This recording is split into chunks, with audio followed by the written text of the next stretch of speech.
Video provided by the government in Kyiv shows soldiers conducting security checks as vessels carrying 290,000 tons of grain leave Ukraine's Black Sea Port.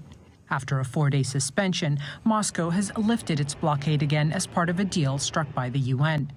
But Russian President Vladimir Putin does not plan on honoring it for long. By November 19th, we need to provide an overall assessment of the effectiveness of the deal's implementation and how the parameters of the deal were realized before we decide whether we continue. At Europe's largest nuclear power plant in Zaporizhzhia in southern Ukraine, Russian attacks cut off power to millions across the country. Only as of this evening, about 4.5 million consumers have been temporarily disconnected from consumption, according to emergency and stabilization schedules. In particular, in Kyiv and 10 regions. Ukrainian officials say Russia used Iranian drones for the attacks. We also see Iran offering drones and considering ballistic missile deliveries to Russia. This is unacceptable. No country should provide support to Moscow in this illegal war. Zelenskyy also rejected the Kremlin's allegations that Ukraine is planning to use a so-called dirty bomb in this conflict.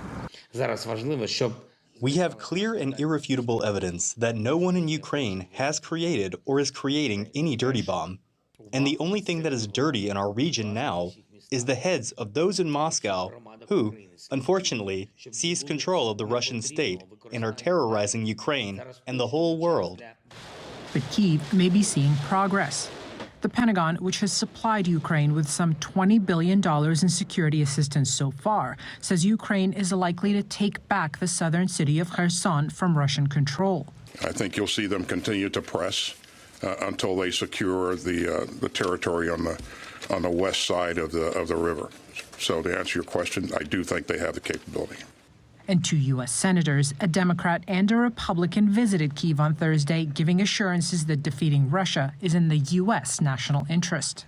That regardless of the outcome of the midterms, at least in the Senate, there will continue to be strong and bipartisan support for aid to Ukraine. But with Russia seemingly unwilling to negotiate, there's little sign that the war is ending anytime soon. Yasmin Al-Sabawi, TRT World.